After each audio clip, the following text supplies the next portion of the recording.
Welcome back student to the first lecture of thrust pressure and buoyancy. ये हम लोग अभी जो फोर्स का सीरीज कंटिन्यू कर रहे हैं, उसी में ये थर्ड यूनिट है हमारा। पहला यूनिट था मेजरमेंट, दूसरा यूनिट था मोशन, तीसरा यूनिट है फोर्स। उस फोर्स में हम लोग अभी तो दो पार्ट कर चुके हैं। पहला पार्ट में force and laws of motion देखे थे, सेकंड पार्ट में ग्रेविटेशन, और थर्ड में ये थ्रस्ट एंड प्रेशर पढ़ रहे हैं।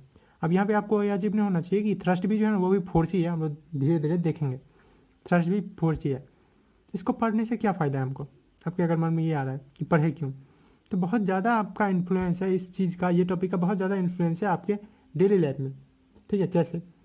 तो आप लोग ये कभी सोचे हैं कि या कभी आपको ये पता है कि जितने काटने वाले चीज़ होते हैं, जैसे कि चाकू है, हाँ, या कोई हाँसू है, या कुछ हो, सिकल्स जिसको बोलते हैं, या कोई भी खुदने वाला कोई चीज़ है, कुदाली है, हम लोग कॉमन लाइफ में बोलते हैं, वो सब नुकीले क्यों होते हैं, शार्प क्यों होते हैं? जो हमारा नेल होता है, जिसको कांटी बोलते हैं आप, वो जिधर से उसको हैमर किया जाता है उधर मोटा रहता है, लेकिन जिधर से वो कील घुसता है, ठीक है, पेनिट्रेट करता है दीवार में, उधर पतला क्यों होता है, शार्प क्यों होता है? आपका जो बेल्ट है, ठीक है, जो आपका बेल्ट है किस चीज़ का, तो कोई बैग का, स्कूल बैग का, वो मोटा क्यों है? जो ट्रक्स होते हैं उनमें मोटे मोटे चक्के क्यों लगे रहते हैं और दो दो तीन तीन लगे रहते हैं, ऐसा क्यों? और वही एक साइकिल है, साइकिल में इतना पतला चक्का से काम चल जाता है। अगर आप सिंपली अगर एक पत्थर पे खड़े रहते हैं, ठीक है, पैर में से जूते खोल के, तो वो आपको क्या करता है, वो आपको थोड़ा सा हर्ट करता है, आपके पैर में चुभने लगता है। लेकिन वही आप अगर एक घास के मैदान में खड़े हैं तो नहीं चुभता है। तो यहाँ पे आप देख रहे होंगे जितना इंस्टेंस हो रहा है, जैसे मैं सबसे इजी इंस्टेंस यही लूँ, आपके डेली लाइफ में होता है, अगर आप किसी पत्थर सब पे, स्टोन्स पे, ठीक है, स्टोन्स के टुकड़े पे, जिसको हम बोले कि इरेगुलर स्टोन्स है, इरेगुलर स्टोन्स है, छोटे छोटे स्टोन्स है, ग्रेवल्स ही बोल सकते हैं, उस स्टोन पे अगर कोई आदमी खड़ा हो जाता है तो उसके पैर में ये चुभने लगता है। लेकिन यही ये घास के मैदान में खड़ा है यही आदमी, तो इसको मज़ा आ रहा है, कोई चुभा नहीं। वेट तो इसका जितना यहाँ था उतना ही यहाँ है, ठीक है, क्योंकि ये अर्थ ही सर्विस पे है, तो वेट तो नहीं बदलने वाला, अभी हम लोग पढ़े हैं। और वेट क्या है? Weight is a type of force. Weight भी क्या है, अभी हम लोग पढ़े हैं कि एक फोर्स ही है, जिस फोर्स के साथ अर्थ अट्रैक्ट करता है किसी बॉडी को, उसको वेट कहा जाता है। तो वेट भी एक तरह का फोर्स ही है। तो यहाँ पे क्या अलग हुआ जिसके कारण यहाँ पे इसको हर्ट हो रहा है? इस स्टोन पे, ये एक स्टोन है, इस स्टोन पे खड़े होने पे इस लड़के को हर्ट हो रहा है, लेकिन यही ये ग्रास पे है तो इसको आराम मिल रहा है। यहाँ पे क्या, फोर्स तो सेम ही है। तो क्या कोई और चीज़ है जो इसके साथ इफेक्ट कर रहा है? कोई और फिजिकल क्वांटिटी है क्या जो फोर्स को इफेक्ट कर रहा है? ठीक है, फोर्स सेम होने के बावजूद भी उसका जो इफेक्ट है, फोर्स का जो इफेक्ट है, उसको अलग अलग कर दे रहा है दोनों केस में। ऐसा क्या चीज़ है? ठीक है, और यहीं पे डिफाइन होता है हमारा ये टर्म, ठीक है, क्या? प्रेशर। थ्रस्ट तो आप समझिए, थ्रस्ट क्या है? अभी हम लोग पढ़े थे ग्रेविटेशनल फोर्स एक फोर्स है जो टुवार्ड सेंटर लगता है, या सिंपल वर्ड में बोले तो डाउनवार्ड लगता है। उसी तरह से थ्रस्ट क्या है? थ्रस्ट एक फोर्स है जो परपेंडिकुलर टू द सरफेस रहता है, ठीक है। जैसे ये सरफेस है, इससे परपेंडिकुलर अगर कोई फोर्स लग रहा है तो इसको बोलते हैं thrust. Perpendicular simply means 90 degree पे। क्या 90 डिग्री पे हमेशा फोर्स नहीं लगता है? जरूरी नहीं है, हो सकता है 30 डिग्री पे भी लगे। जैसे मैं आपको कॉमन लाइफ में एग्जांपल दूं, तो एक बच्चा जब रहता है, वो बच्चा अपना खिलौना वाला गाड़ी को जब वो खींचते रहता है, अपना खिलौना वाले गाड़ी को, तो खिलौने वाली गाड़ी पे ऐसे फोर्स लगाते रहता है। वो ना ऐसे फोर्स लगाता है और ना ऐसे। वो कैसे फोर्स लगाते रहता है? इसको रस्सी में बांध के अपने हाथ से खींचते रहता है, ठीक है, खींचते रहता है कि नहीं? तो ये जो है, गाड़ी बड़ा हो गया नहीं बच्चे से, चलिए कोई बात नहीं, ये जो रस्सी खींचते रहता है, ये भी क्या है, कुछ एंगल पे है, 30-40 जो हो। तो वैसे ही यहाँ पे जो है, यहाँ कुछ एंगल पे है, कितना? 90 डिग्री पे। अगर 90 डिग्री पे कोई फोर्स लग रहा है, परपेंडिकुलर फोर्स, तो उस फोर्स को हम लोग बोलते हैं थ्रस्ट। तो व्हाट इज थ्रस्ट? तो it is a perpendicular force, it is perpendicular force acting on a surface, ठीक है, perpendicular force acting on a surface. किसी सरफेस पे अगर परपेंडिकुलर फोर्स पड़ रहा है तो उसी को बोलते हैं थ्रस्ट।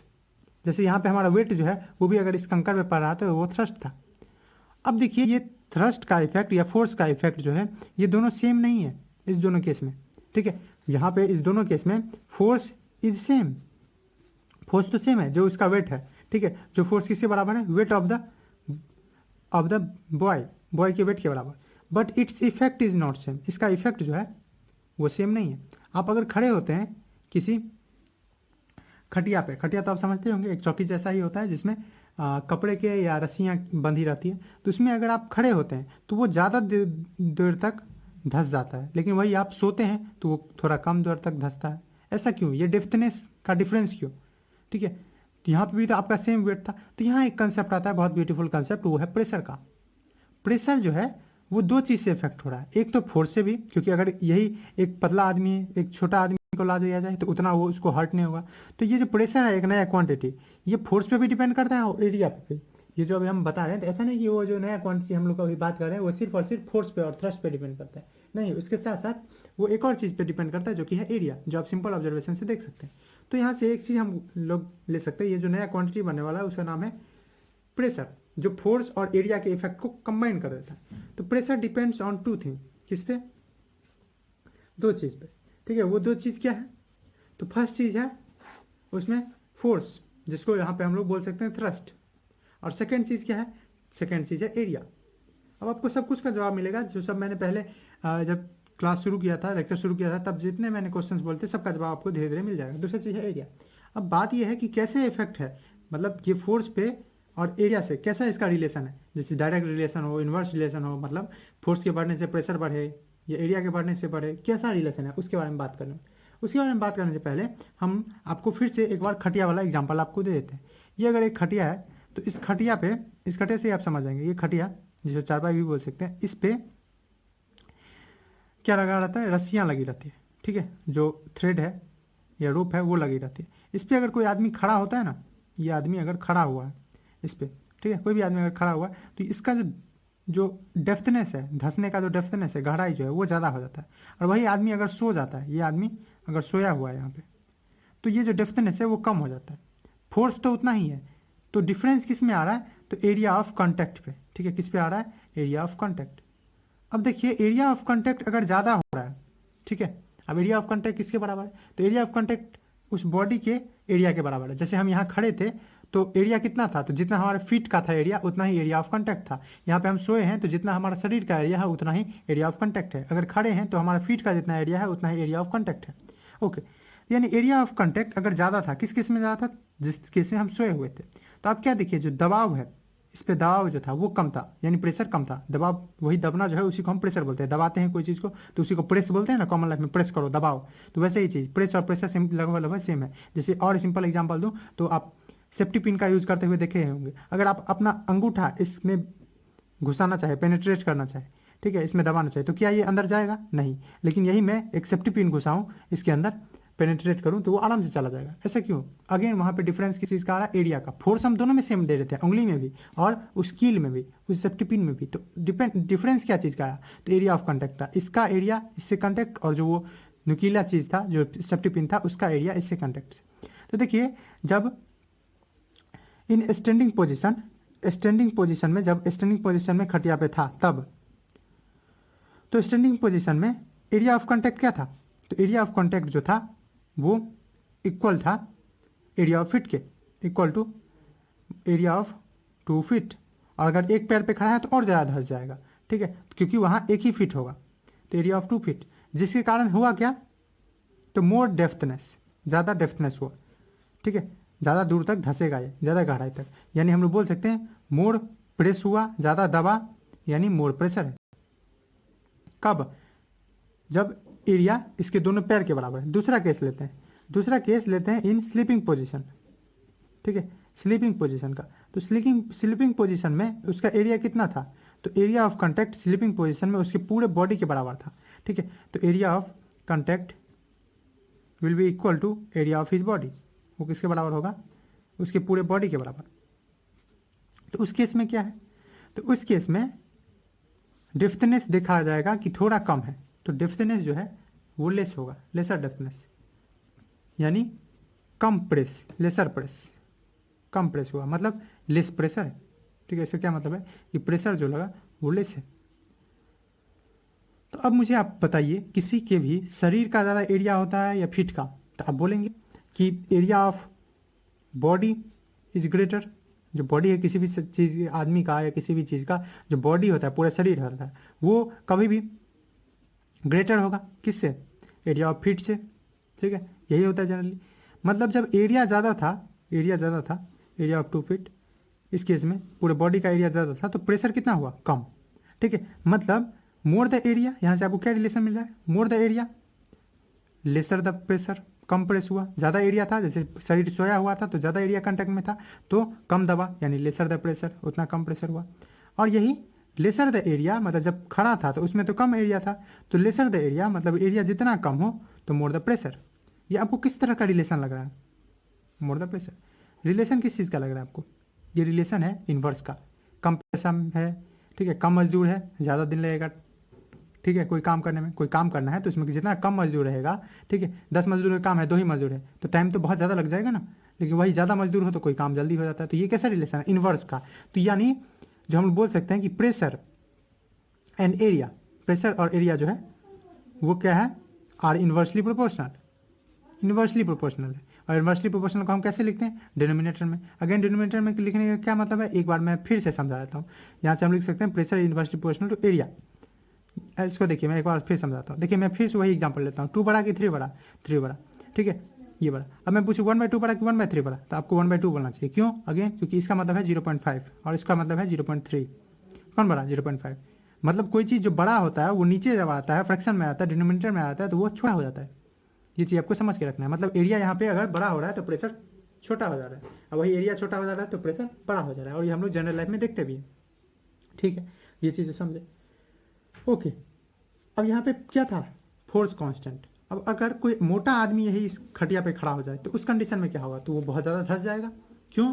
क्योंकि फोर्स वहाँ उसका जो वेट था वो ज़्यादा है। तो यानी कहीं ना कहीं जो प्रेशर है वो डायरेक्टली इन्फ्लुएंस है किससे? फोर्स से। अगर ज़्यादा फोर्स जाता है तो ज़्यादा प्रेशर भी होता है। एंड ये भी बोल सकते हैं कि प्रेशर इज डायरेक्टली, ये तो समझे ना आप सिंपल लैंग्वेज में, ज़्यादा अगर किसी बॉडी का वेट है तो ज़्यादा धंसेगा, मतलब ज़्यादा प्रेशर है। तो pressure is directly proportional to, directly proportional है किस चीज़ का?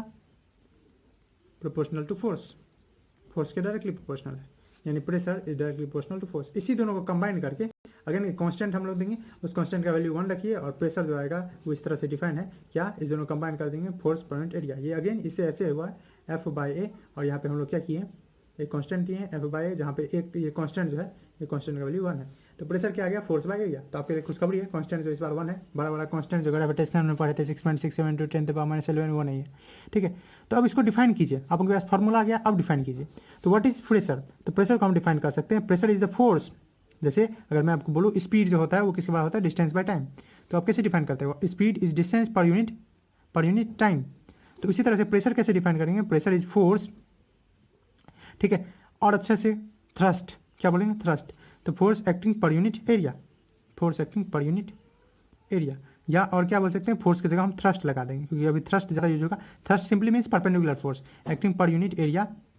पर यूनिट एरिया में जो लग रहा है उसी को बोलते हैं प्रेशर, ठीक है। और अच्छे से तो इस फोर्स को हटा के इस फोर्स या तो थ्रस्ट दे दे या ऐसे दे दे। Pressure is force acting perpendicular, ठीक है, acting force acting perpendicular on a unit area, perpendicular on a unit area. तो ऐसे भी एग्जाम ऐसे भी लिख सकते हैं, तो आपके मन पे है। या तो आप ये लिख दीजिए, मैं इसको अलग से ही लिख दे रहा हूँ। या तो आप ये लिख दीजिए pressure is the force acting per unit area, या सीधा लिख दीजिए thrust acting per unit area. या इस अगर आपको फोर्स में ही लिखना है तो कैसे लिखेंगे? फोर्स एक्टिंग परपेंडिकुलरली, फोर्स जो एक्ट कर रहा है किससे, कैसे? परपेंडिकुलर, मतलब 90 डिग्री पे, perpendicularly on a unit area, ठीक है। अब अगेन यूनिट एरिया से हम क्यों इंटरेस्टेड है? अगर एरिया यूनिट हो जाता है, ठीक है, एक हो जाता है, तो प्रेशर और फोर्स लगभग लगभग एक हो जाएगा। और हमको अगर 1 सेंटीमीटर स्क्वायर पे अगर पता है कि इस पे कितना प्रेशर पड़ेगा, तो ऑफकोर्स हमको 2 पे भी पता है, हमको 3 पे भी पता है, हमको 4 पे भी पता है, 5 पे भी पता है। मतलब अगर एक चॉकलेट का दाम पता हो तो 10 का आराम से बोल सकते हैं। इसलिए यूनिट एरिया पे हम लोग निकालते हैं। तो हमारे पास प्रेशर का फॉर्मूला क्या आ गया? तो pressure equal to thrust by area, thrust by area, okay. अब बात आता है इसका यूनिट क्या होगा। तो ऐसा यूनिट जो है इसका, उसको अगर आप यूनिट निकालना चाहेंगे तो किसी भी चीज़ का यूनिट कैसे बनता है? तो जो चीज़ है उसका दे दो। थ्रस्ट चूंकि एक फोर्स ही है तो उसका यूनिट न्यूटन ही होगा, और इसका यूनिट मीटर स्क्वायर। एरिया है, एरिया किससे बनता है? कोई चीज़ का एरिया है, मान लीजिए रेक्टेंगल का है तो लेंथ इंटू ब्रेथ, तो इसमें भी सेंटीमीटर, इसमें भी सेंटीमीटर, तो क्या हो जाएगा? सेंटीमीटर का स्क्वायर। या मीटर इंटू मीटर क्या हो जाएगा? मीटर का स्क्वायर। तो न्यूटन मीटर स्क्वायर, तो इसको क्या बोल सकते हैं? न्यूटन पर मीटर स्क्वायर। या इसको कोई बुक लिखेगा न्यूटन मीटर का पावर -2, तो ऐसे भी लिख सकते हैं सिंपल एक्सपोनेंट के नॉलेज से। और इस चीज़ को एक और नाम देते हैं पास्कल, ठीक है। पास्कल, ब्लेसी पास्कल एक साइंटिस्ट थे जिनका बहुत ज़्यादा योगदान है, ठीक है, प्रेशर पे, इसीलिए इनके रिस्पेक्ट में रखा गया ये नाम पास्कल। अब हम लोग डिफाइन करते हैं 1 पास्कल क्या होता है, ठीक है। जैसे 1 न्यूटन डिफाइन किए थे उसी तरह से डिफाइन करते हैं कि 1 पास्कल क्या होता है। चलिए डिफाइन करते हैं। तो देखिए 1 पास्कल बनाने के लिए हमको क्या करना पड़ेगा, हमको फोर्स और एरिया को यूनिट करना पड़ेगा। तो अगर हमको पास्कल को डिफाइन करना है, प्रेशर अभी देखिए क्या है, फोर्स पर यूनिट एरिया। तो अगर हमको पास्कल को 1 बनाना है, ठीक है, प्रेशर को 1 पास्कल बनाना है, तो हमको क्या करना पड़ेगा, हमको फोर्स को भी 1 करना पड़ेगा और एरिया को भी 1 करना पड़ेगा। जब फोर्स 1 एरिया 1 तो ओवरऑल जो प्रेशर है वो भी क्या हो जाएगा 1। तो हम लोग बोल सकते हैं कि 1 pascal means 1 Newton force acting on a unit area. If 1 Newton of force, अगर 1 न्यूटन फोर्स एक्ट करे किसी सरफेस पे, किस सरफेस पे, जो यूनिट एरिया का है, मतलब 1 मीटर स्क्वायर का है, तो उस कंडीशन में जो फोर्स लगेगा वो प्रेशर लगेगा वो कितना होगा 1 pascal.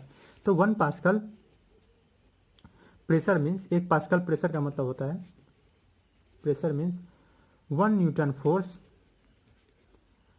Force acts on a unit area, act कर रहा है किस पे, लग रहा है ऑन ए यूनिट एरिया पे, ये लिखे 1 मीटर स्क्वायर के एरिया पे, ठीक है। तो इसी को कहा जाता है 1 पास्कल। अच्छा, इसको डिनोट कैसे करेंगे, तो इसको पी से नहीं डिनोट करेंगे, पी से प्रेशर डिनोट किया जाता है। सिंबल ऑफ पास्कल जो है, सिंबल ऑफ पास्कल, उसको हम करेंगे ऐसे, पी और ए, पी ए से डिनोट करेंगे इसको पास्कल को।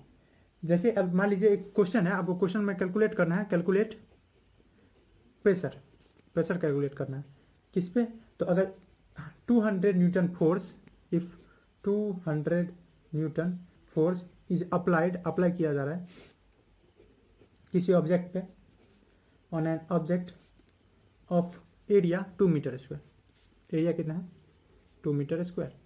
तो इसमें हम सिंपल फार्मूला बेस्ड है जी, प्रेशर क्या होता है, again force per unit area. तो प्रेशर के लिए फोर्स चाहिए, फोर्स दिया हुआ 200 न्यूटन में, एरिया क्या है 2 मीटर स्क्वायर। अब ये सिंपल है, 2 से 2 कट जाएगा, 100 आ जाएगा, तो ये कितना बना 100, या तो न्यूटन मीटर स्क्वायर लिख दीजिए पर मीटर स्क्वायर, या 100 पास्कल लिख दीजिए। ये हो गया आपका आंसर, इतना इजी। ओके, अब एक क्वेश्चन कर लेते हैं बहुत अच्छा, जो कि एनसीईआरटी में भी और बहुत सारा बुक प्रेफर करता है, जिससे हमारा कंसेप्ट थोड़ा और तगड़ा होने वाला है। चलिए बात करते हैं एक क्वेश्चन पे, मैं उसको लिखता हूँ।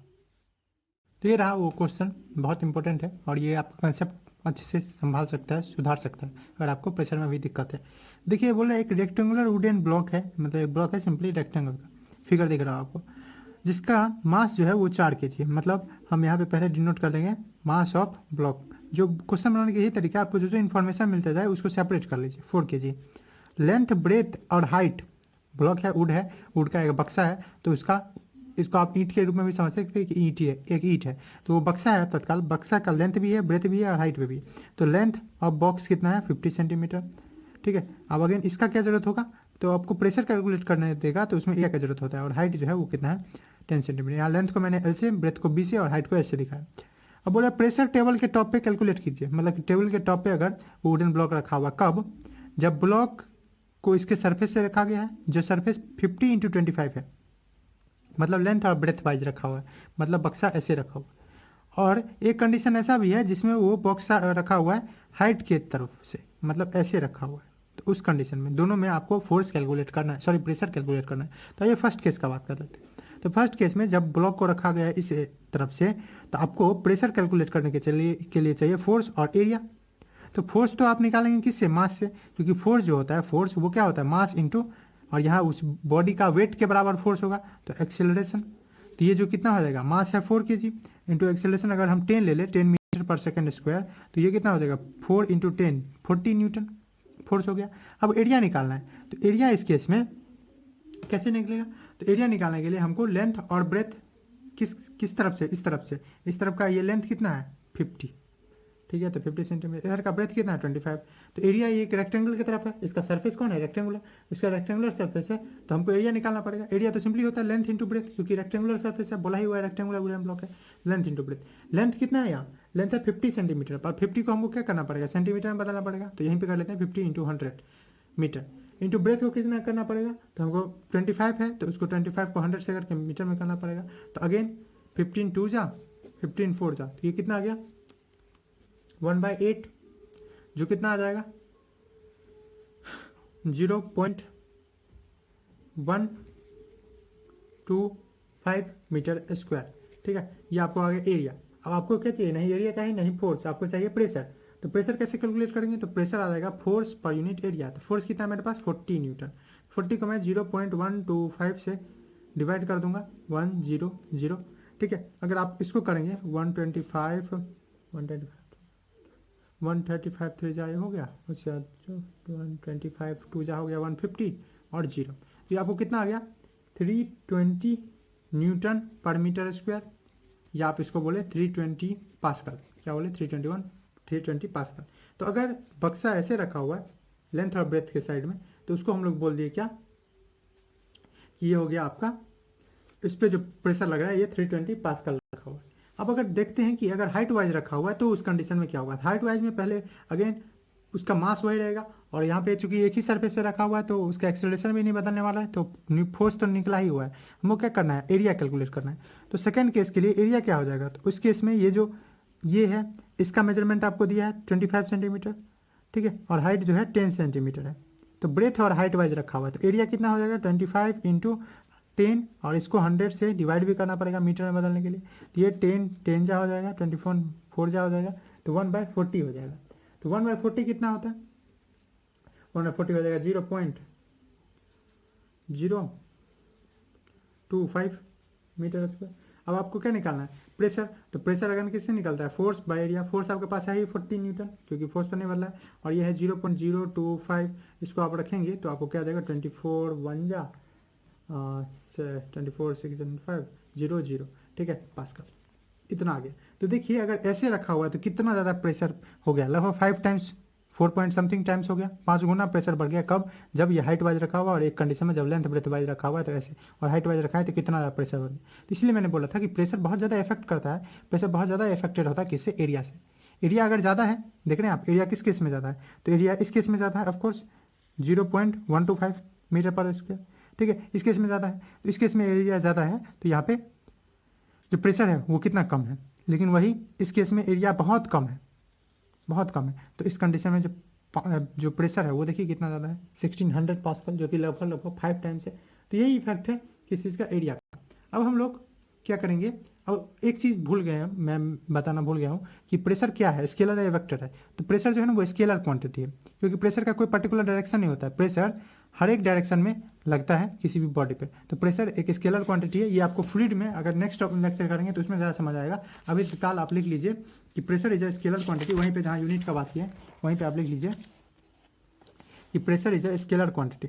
प्रेशर कैसा क्वांटिटी है, वेक्टर नहीं है, pressure is a scalar quantity. इसको ज़्यादा आप समझेंगे जब हम लोग फ्लूइड में प्रेशर की बात करेंगे, मतलब लिक्विड और गैस में प्रेशर की बात करेंगे तब, ठीक है। ये स्केलर क्वांटिटी है क्योंकि because it acts in all direction, because it acts in all direction, सारे डायरेक्शन में काम करता है एट अ पॉइंट। अभी आपको तो लग रहा होगा कि अरे ऐसे कैसे, यहाँ पे कोई बॉडी है तो इसका प्रेशर तो नीचे की तरफ लगेगा, तो आपको सॉलिड में लग रहा है ना। हम फ्लूइड और गैस में बात करेंगे जहाँ ज़्यादा इफेक्टिव होता है, तो उस कंडीशन में आप देखिएगा इसका एक फिक्स डायरेक्शन रहता ही नहीं, अलग अलग डायरेक्शन रहता है, ठीक है। तो ये एक्ट्स इन ऑल डायरेक्शन, इसलिए इसका कोई खास डायरेक्शन नहीं है, इसलिए ये स्केलर है, वेक्टर नहीं है। चलिए अब बात करते हैं नेक्स्ट टॉपिक की, कुछ एप्लीकेशन, प्रेशर का कुछ एप्लीकेशन हमारे डेली लाइफ में, उस एप्लीकेशन पे बात करते हैं।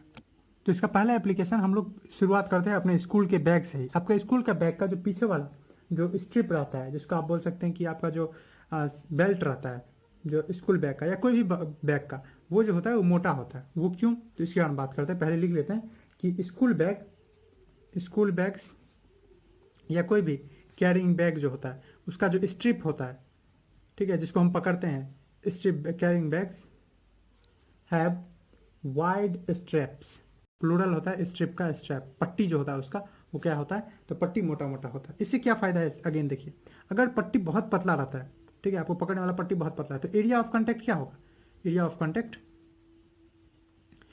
हो जाएगा लेस। लेकिन यही पट्टी मोटा कर दिया गया, ये क्या है, थिक स्ट्रैप है, वाइड स्ट्रैप है।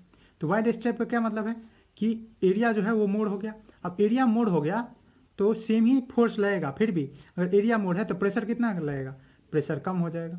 तो अगर प्रेशर कम लग जाएगा, वही तो हमको चाहिए। आपको क्या अपने कंधे पे या अपने हाथ में ज़्यादा प्रेशर चाहिए, अगर ऐसा आप अगर यूज करेंगे तो हाथ ही कट जाएगा आपका, क्योंकि इतना ज़्यादा प्रेशर लगेगा। इसलिए हमको क्या चाहिए, हमको चाहिए ऐसा चीज़ जिससे कम से कम प्रेशर लगेगा हमारे कंधे पे या हाथ में पकड़े हुए तो हाथ पे। इसीलिए इसका जो कैरिंग बैग का जो स्ट्रिप होता है, जो पट्टी होता है, वो मोटा होता है, ठीक है।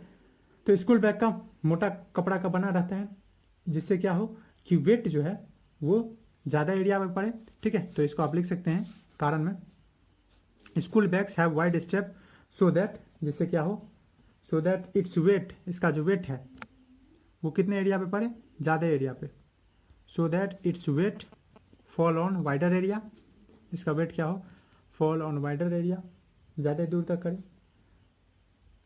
एज ए रिजल्ट, जिसके कारण क्या होगा, लेस प्रेशर इज फील, कम प्रेशर फील होगा, ठीक है, और हम हर्ट भी नहीं करेंगे, and we do not get hurted, हमको हर्ट भी नहीं मिलेगा। अगेन अब आते हैं सेकेंड एप्लीकेशन, ये तो आप समझ गए। अब आते हैं सेकेंड एप्लीकेशन, ये कुछ डेली लाइफ के बात हम लोग कर लेते हैं। देखिए जो नीडल होता है, जो कांटी होता है, जो कील होता है, जिसको हम किसी चीज़ को टांगने के लिए, लटकाने के लिए यूज करते हैं, उसको पहले दीवार में ठोकते हैं, उसका जो एज होता है, कोना होता है, टिप जो होता है वो शार्प होता है। तो एज ऑफ, एज बोले या tip of a needle is sharp. अब अगेन इसका कारण क्या होगा, सोचिए, आपको क्या करना है, आपको इस केस में ज़्यादा से ज़्यादा प्रेशर चाहिए, यहाँ कम से कम प्रेशर चाहिए था, लेकिन यहाँ ज़्यादा से ज़्यादा प्रेशर चाहिए। ज़्यादा प्रेशर क्यों चाहिए, तभी तो ज़्यादा प्रेशर लगाएंगे, अगर कम ही फोर्स लगा रहे हैं, लेकिन ज़्यादा प्रेशर लग जाए और वो आराम से क्या हो जाए, दीवार के अंदर चला जाए। ये कब होगा, जब ज़्यादा प्रेशर लगेगा। ज़्यादा प्रेशर जहाँ लगेगा, इस पर हम किए, इस दीवार में ज़्यादा प्रेशर लगा, ये आराम से अंदर चला गया, पेनिट्रेट कर गया, ठीक है। तो कम एरिया, यहाँ पे लेस एरिया का मतलब क्या है, less area causes more pressure, जिसके कारण क्या हो रहा है, ज़्यादा प्रेशर हो रहा है। तो इस मोर प्रेशर के कारण क्या होगा, जल्द ही वो चला जाएगा। तो अगर टीप हम लोग शार्प कर दे, ठीक है, बहुत नुकीला कर दे, जिससे क्या होगा कि एरिया घट जाएगा, तो फोर्स जो पड़ेगा वो बहुत छोटे एरिया में पड़ेगा, जिससे कि बहुत ज़्यादा प्रेशर आएगा, वो प्रेशर काफ़ी होगा, जिससे कि वो आराम से, अगर नीडल है तो वो, या नेल है तो वो आराम से, अगर नीडल है तो वो कपड़े में आराम से घुस जाए, और हम लोग का जो कपड़ा सिलाता है, चाहे वो दर्जी के द्वारा या हमारे घर में ही, तो वो आराम से सिला जाए, या अगर दीवार में है तो वो आराम से घुस जाए। तो हम लोग ऐसे बोल सकते हैं कि द वेरी स्मॉल एरिया, ये जो बहुत छोटा एरिया है, वो क्या करता है, the very small area of needle, needle का या नेल का, कॉजेज अ लार्ज प्रेशर, ठीक है, लार्ज प्रेशर, थोड़ी ही अगर फोर्स आप कम भी दे रहे हैं फिर भी कम एरिया है, इसलिए कॉजेज लार्जर प्रेशर, बहुत ज़्यादा प्रेशर करता है, प्रेशर, ठीक है, ज़्यादा प्रेशर होता है। ज़्यादा प्रेशर से हमको क्या फ़ायदा है, ज़्यादा प्रेशर से हमको फ़ायदा है which is sufficient, larger pressure जो काफ़ी होता है किस चीज़ के लिए, तो उसके अंदर फाड़ने के लिए, कपड़ा है तो फाड़, कपड़ा का, या दीवार है तो दीवार, सफिशियंट टू पर्च, यानी फाड़ना, अंदर घुसना, पर्च थ्रू क्लॉथ, और नीडल है तो कपड़ा, या अगर वो है तो दीवार, ठीक है, दीवार में हैमर करके, ठीक है। और भी बहुत सारा है, जैसे हम लोग 3-4 का बात कर लेते हैं, उसके बाद मैं आपको बता दूंगा, आप यूज़ कर सकते हैं उसको अपने में। उसके बाद हम लोग बोल सकते हैं कोई भी जो हमारा काटने वाला होता है, ठीक है, कुछ भी, चाकू का बात करें, चाकू का, तो उसमें तो जो हमारा नाइफ होता है, नाइफ है शार्प एज, जो शार्प एज होता है, शार्प कटिंग एज, जिस तरफ से काटना रहता है उधर क्या होता है, बहुत पतला होता है, बहुत शार्प होता है, बहुत नुकीला होता है। अगेन कारण क्या होगा, सेम, अब मैं सब में कारण नहीं लिखूंगा, अगर फिर मैं आपको सबको मैं बता दे रहा हूँ कि उससे क्या होगा कि हम अगर बहुत कम एरिया रहेगा, अगर शार्प रहेगा तो बहुत कम एरिया रहेगा, इससे क्या होगा, अगर हम कम फोर्स भी लगाएंगे तो ज़्यादा प्रेशर होगा। तो कम एरिया से क्या हो रहा है, ज़्यादा प्रेशर। आपको सब में यही देखना है, अगर कम प्रेशर, कम एरिया है मतलब ज़्यादा फोर्स लगेगा, ज़्यादा प्रेशर लगेगा, ठीक है, और ज़्यादा प्रेशर लगेगा तो वो ईजिली कट जाएगा, इसलिए। और उसके बाद प्रेशर, अगर कोई आदमी चलते रहता है, अगर आपको पूछे कोई आदमी चलते रहता है या कोई आदमी वॉक करते रहता है, बहुत अच्छा क्वेश्चन है, कोई आदमी चलते रहा, कोई आदमी वॉक करते रहा, तो उस केस में, या कोई आदमी खड़ा है, ठीक है, स्टैंडिंग पोजीशन में, जिसमें केस में उसका दोनों पैर जमीन पे है, और एक केस में क्या कर रहा है, चल रहा है, तो उस कंडीशन में जब चलते रहता है, वॉक करते रहता है, तो आप उसको ध्यान से देखेंगे तो एक पैर तो हमेशा हवा में रहता है, तो उस कंडीशन में, और ये जब खड़ा है तब किस कंडीशन में ज़्यादा प्रेशर लगेगा, तो ऑफकोर्स आपका आंसर होना चाहिए जो वो वॉक कर रहा है। वॉक कर रहा है तो लेस एरिया कंटेक्ट में है, lesser area is in contact, तो कम कंटेक्ट में लेस एरिया है, इसका मतलब क्या है, मोर प्रेशर, ज़्यादा प्रेशर लगेगा। यही अगर स्टैंड है, खड़ा है, तो मतलब ज़्यादा एरिया, मोर एरिया कंटेक्ट में, तो मोर एरिया है मतलब प्रेशर कम हो गया, क्योंकि हम पहले ही बता दिया इन्वर्सली प्रोपोर्शनल है। तो यहाँ से आप बोल सकते हैं एक और एप्लीकेशन कि pressure on ground is more, pressure जो होता है ग्राउंड पे वो ज़्यादा होता है कब, जब कोई आदमी खड़ा रहता है, is more when a man is walking, when a man is walking, जब वो चलते रहता है तो कम एरिया है ना, तो वो ज़्यादा होगा more pressure. Walking then when he is standing, जब वो खड़े रहते हैं। तो इसका मैं बोल दे रहा हूँ, आपको अगर लिखना है तो सब लिख सकते हैं आप, मैं सब सिर्फ एप्लीकेशन बता रहा हूँ, और ये सब आप जूनियर क्लास में पढ़े भी हैं, तो इतना एक्सप्लेन करने से कोई फ़ायदा नहीं। अगेन उसके बाद जो ट्रैक्टर होते हैं या मोटे मोटे जो ट्रक्स होते हैं, ट्रक्स या हैवी व्हीकल, जो हैवी व्हीकल होते हैं, उनका जो टायर होता है, पहला बात बहुत चौड़ा होता है, बहुत वाइड होता है, और उसके साथ साथ डबल ट्रिपल लगा रहता है। इसका क्या कारण है? तो ट्रक्स या हैवी व्हीकल्स हैव ब्रॉड मतलब चौड़ा एंड मल्टीपल टायर, बहुत 2 3 4 4 टायर आते हैं। कारण क्या है? तो अगेन ये जो टायर है ना, ये टायर मोटा बनाने का ये है कि इस पर बहुत ज़्यादा फोर्स, बहुत ज़्यादा, ट्रक का कितना है, ट्रक का बहुत ज़्यादा वेट है, तो वो वेट एक पतला वाला चक्का नहीं सह पाएगा, पतला वाला टायर नहीं सह पाएगा। क्यों नहीं सह पाएगा? क्योंकि उसका एरिया ऑफ कंटेक्ट इतना कम हो जाएगा सरफेस से एरिया ऑफ कंटेक्ट, अगर साइकिल का अगर ये टायर लगा दिया जाए तो इसका एरिया ऑफ कंटेक्ट इतना कम हो जाएगा कि ये धंस ही जाएगा ज़मीन के अंदर। तो इसके लिए ज़रूरत क्या है? ज़रूरत है मोटा टायर लगाने का। मोटा टायर मतलब क्या? मोड़ एरिया। ठीक है, मोड़ एरिया मतलब क्या? किसी भी जगह पे लेस प्रेशर। ठीक है, और लेस प्रेशर होगा तो अच्छा होगा जमीन के लिए भी, उस रोड के लिए भी। तो इसीलिए उनमें मल्टीपल टायर लगे रहते हैं, और वो मल्टीपल टायर भी क्या होता है? बहुत चौड़े चौड़े। अगेन 6th एप्लीकेशन के रूप में आप देख सकते हैं कि जो भी ब्रिज होता है, ठीक है, पुल होता है, उसका जो बेस होता है वो बहुत चौड़ा चौड़ा पिलर होता है। तो base and pillars of bridge, जो पुल होते हैं, आर वाइड। अगेन उसका कारण क्या है? कि देखिए, पहला बात तो एक रिवर के ऊपर ये ब्रिज बना रहता है। ठीक है, ये रास्ता है मान लीजिए, और इसमें पानी बह रही है, तो इसका जो ये आप लोग देखेंगे पिलर, ये बहुत मोटा मोटा होता है। इसका कारण क्या है? तो पहला बात तो इस पुल का पूरा प्रेशर इसको सहना है इतना ही दूर से, क्योंकि इतना दूर में कुछ नहीं है। दूसरा चीज़, इतना गाड़ी सब जो होगा इसका, ये भी सहना है, यानी बहुत ज़्यादा वेट इसको सहना है। बहुत ज़्यादा वेट अगर सहना है, अगर इसको एक पतला डंडी पे खड़ा कर दिया जाए तो क्या होगा? तो ये प्रेशर, ये पूरा इसका जितना फोर्स है, जितना वेट है, वो सब एक ही जगह पे आएगा और इतना ही सरफेस पे कांटेक्ट में होगा। इतना ही सरफेस पे कांटेक्ट में होगा तो ये धंस ही जाएगा। इसको बचाने के लिए अगर हम इसको चौड़ा कर दें, और यू शेप अक्सर रहता है, ऐसा शेप रहता है, कैसा शेप? टी शेप, और अच्छा होगा, टी शेप रहता है। टी शेप में क्या होगा? ये जितना वेट है इधर लाएगा और इसको पूरा क्या कर देगा? डिस्ट्रीब्यूट कर देगा इस एरिया पे। इसका कैसा होता है? और wide and T shape. T shape का फायदा क्या है? तो जो वेट है या फोर्स है, weight and force is distributed, वो डिस्ट्रीब्यूट हो जाता है, बढ़ जाता है। ठीक है, कहाँ? ऑन ग्राउंड, जो नीचे आता है वहाँ, और इसके कारण क्या होता है? वो पुल धंसने से बच जाता है। अगेन आप लोग देखे होंगे ट्रैक्टर पे, सॉरी आप देखे होंगे जो ट्रेन होता है हमारा, ट्रेन में जो स्लीपर्स लगे रहते हैं, अब 2 पटरियाँ रहती है और पटरियाँ के बीच में लकड़ियाँ लगी रहती है, या आप लोहे का यूज होता है, तो वो स्लीपर्स क्या करता है? अगर आप इतना पतला चीज़ पे क्या चल रहा है? ट्रेन चल रहा है हमारा, इतना भारी चीज़ ट्रेन, तो इसको संभालने के लिए ये तो संभलेगा नहीं, धंसा ही देगा उसको। तो इसके लिए आसान क्या होगा कि इसको कुछ ऐसा चीज़ दिया जाए जो इसको धंसने से बचे, और वो हम लोग तभी कर सकते हैं जब प्रेशर घट जाएगा। प्रेशर कब घटेगा? जब एरिया बढ़ा दे। तो इसी एरिया को बढ़ाने के लिए हम लोग क्या करते हैं? हम लोग स्लीपर्स का यूज़ करते हैं। किधर? तो ट्रेन में। ठीक है, ट्रेन के पटरी में। तो लिख सकते हैं हम कंक्रीट स्लीपर। कंक्रीट के स्लीपर होते हैं, कभी पहले लोहा का होता था, ठीक है, या लकड़ियाँ का होता था। कंक्रीट स्लीपर्स, ठीक है, या वुडन स्लीपर्स भी बोल सकते हैं। वुडन स्लीपर्स आर केप्ट, रखे रहते हैं कहाँ पे?